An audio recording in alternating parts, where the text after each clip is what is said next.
नमस्कार। कोरोना महामारी ने अपने एक मित्र को और ढूंढ लिया है। उस मित्र का जो नाम है वो है ब्लैक फंगस।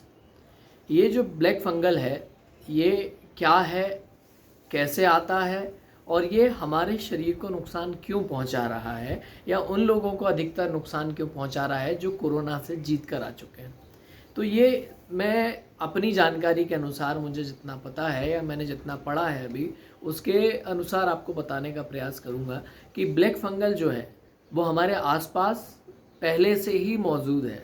ब्लैक फंगल जो है वो नमी वाली जो जगहें होती है, जैसे कहीं पानी भरा हुआ है वहाँ जो फंगस आ जाता है, और जो फंगस वो एक फफूंद का रूप ले लेता है। उसके बाद में हवा के माध्यम से या किसी अन्य माध्यमों से हमारे मुंह और नाक के माध्यम से अंदर चले जाता है।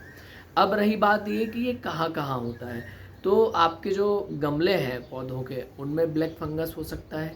उसके बाद में आपका कूलर जो है, कूलर की जो आपने देखा होगा जिसको टाट बोलते हैं, जो कूलर में लगी हुई होती है, उसमें भी ब्लैक फंगस हो सकता है।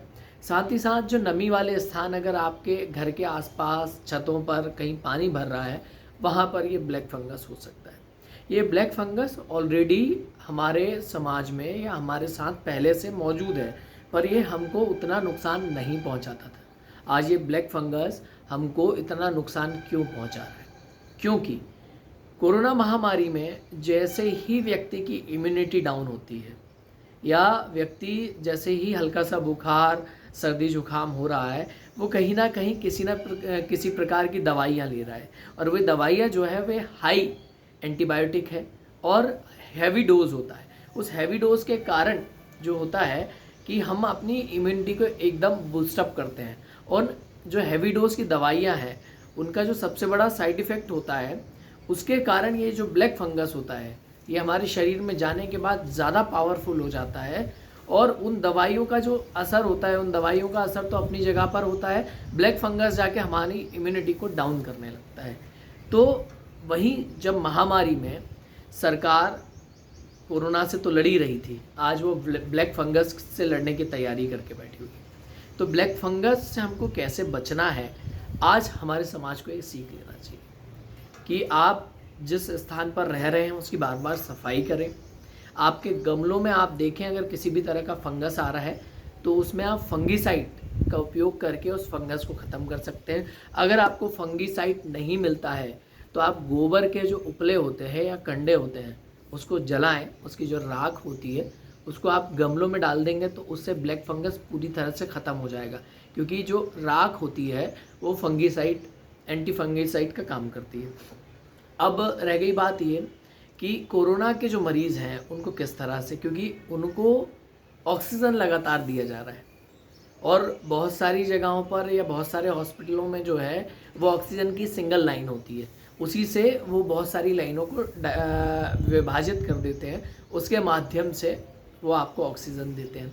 अब पहले कोरोना महामारी से पूर्व इतने ऑक्सीजन बेडों का उपयोग नहीं हो रहा था, आज उनका उपयोग बढ़ गया है। तो वहीं जो ऑक्सीजन की लाइन होती है, यदि उसमें किसी भी तरह का फंगस है तो फंगस आपके शरीर में उस लाइन के माध्यम से चला जाता है। तो अधिकतर डॉक्टरों ने भी सतर्कता बरतना शुरू कर दिया है। वो अधिकतर अपने यहाँ जो ऑक्सीजन की लाइनें हैं या जो ऑक्सीजन का एक ग्लास होता है जिसमें पानी भरा जाता है और बॉटल के माध्यम से ऑक्सीजन जाती है, उसकी सफाई नियमित रूप से करने लगे। तो आप सभी से भी आग्रह है कि अपने घर के आसपास की सफाई रखिए। फंगस कहीं पे भी आपको किसी भी तरह का दिखता है तो उसको दूर करने का प्रयास करिए। इस समय हम एक महामारी से लड़ रहे हैं और हम ये नहीं चाहते कि कोई दूसरी महामारी आकर हमारे समाज को प्रभावित करे या हमारे लोगों को प्रभावित करे। इस महामारी ने हमारे कई लोगों की जानें ले ली है, और हमको यदि डटकर इस महामारी से लड़ना है तो इसका जो मित्र रोग है यानी कि ब्लैक फंगस, उससे भी लड़ना पड़ेगा। मैंने जो आपको उपाय बताए हैं वो उपाय आप सभी को करने चाहिए, और मैं हमेशा चाहूँगा कि आप स्वस्थ रहें, हमारे आसपास का समाज स्वस्थ रहे, हमारा परिवार स्वस्थ रहे, हमारा प्रदेश स्वस्थ रहे और हमारा देश स्वस्थ रहे। तो इन सभी बातों को ध्यान में रखिए। दवाइयों का उपयोग बेवजह अधिक मत करिए, इतनी हाई डोज की दवाइयाँ मत लीजिए। अगर आपको किसी भी तरह की कोई परेशानी होती है तो बिना डॉक्टर की सलाह से दवाइयों का उपयोग ना करें। घर में बैठकर डॉक्टर ना बने, डॉक्टर की सलाह लें और एक उचित अच्छा स्वास्थ्य लाभ लें। आपके अच्छे स्वास्थ्य की कामना करते हुए बहुत बहुत धन्यवाद।